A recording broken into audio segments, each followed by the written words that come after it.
Dr. Zakir Naik.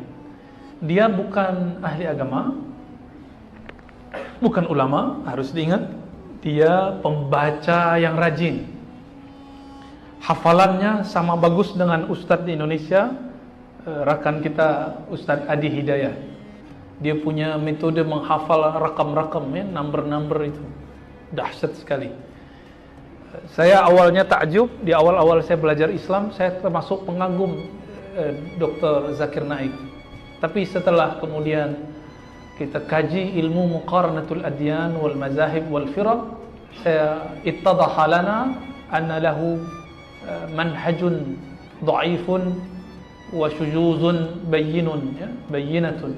Setelah saya kemudian belajar muqaranah, ada satu ilmu fan itu dikaji di Usuluddin. Karena saya dulu belajar di Usuluddin, ilmu muqaranatul adyan, ilmu perbandingan agama-agama mazhab.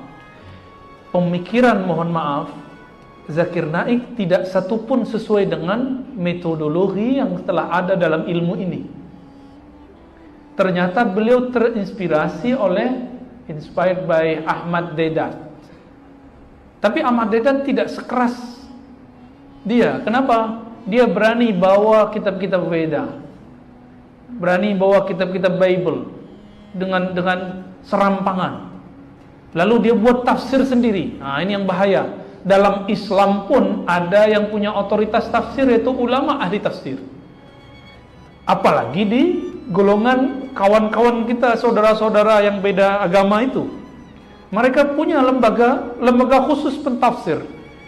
Orang aktivis, bahkan doktor teologi Kristen Katolik tidak boleh mentafsir jika dia belum diiktiraf oleh lembaganya. Lalu tiba-tiba Dr. Zakir Naik kemudian menafsirkan sendiri. Maka di India dia terkena konun perundang-undangan mencemarkan, merusak agama lain. Itulah sebabnya beliau dilarang masuk, pulang kampung. Kasihan, ya. Saya kasihan mendengar, saya sedih. Sebagai saudara sesama muslim, kita ikut sedih.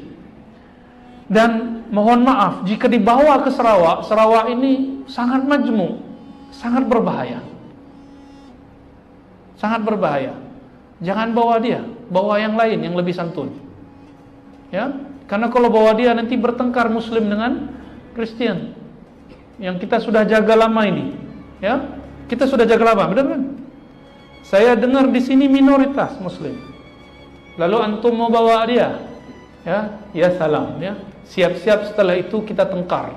Ketemu Kristen kita benci. Ya Rob, kita tidak boleh benci makhluk. Kenapa? Hadisnya irhamu man fil ardi yarhamukum man fis sama. Kemana-mana kita sampaikan hadis ini. Sayangi makhluk di bumi, makhluk yang di langit, malaikat-malaikat cinta kamu. Makhluk yang di langit tidak boleh sayang, tidak boleh benci jika tidak ada perintah dari Allah. Maka mereka jika sayang, itu berarti Allah perintah. Makhluk di bumi ada yang muslim, ada yang non muslim. Itu sebabnya Allah bagi, ada bismillahirrahman, ada ar-rahim. Rahman itu untuk semua.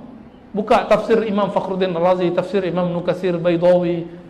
Apa kata mereka? Rahman untuk semua. Mau muslim, mau kafir, semuanya dapat rezeki dari Allah. Benar tak? Maka orang-orang non-muslim pun dapat rezeki, dapat sehat, dapat kaya. Tapi rahim itu cuma satu, karena ziyadah hurufnya cuma satu, yaitu ya. Oleh karena itu, kita dengan Rahman kita cintai semua makhluk, dengan Rahim kita sangat cinta hanya kepada sesama yang beriman. Jadi saya tidak benci Dr. Zakir Naik, cuma dia bagi saya bukan sebagai seorang ahli agama, dia hanya pembaca yang serius, kita sebut otodidak, tidak bersanad, tidak kuliah di universitas Islam manapun. Sini sebut university, ya. Tidak ada, ya. Dia cuma kuliah kedokteran. Dan dia pun tidak pernah berguru kepada Ahmad Deedat. Ya. Tapi oleh kuliah hal, dia sudah berusaha, cuma sayang karena dia tidak berguru, hasilnya begitu. Namun untuk orang yang sedang ragu-ragu tentang tauhid Islam, atau sedang ragu dengan ajaran-ajaran di luar Islam, sila tonton dia.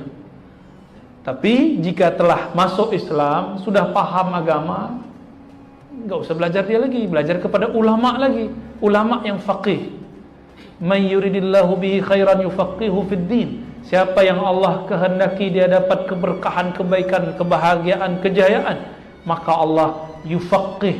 Allah akan dorong dia, gabungkan dia, satukan dia dengan orang-orang yang faham agama sehingga dia faham agama. Semoga kita termasuk itu. Amin ya rabbal alamin ya.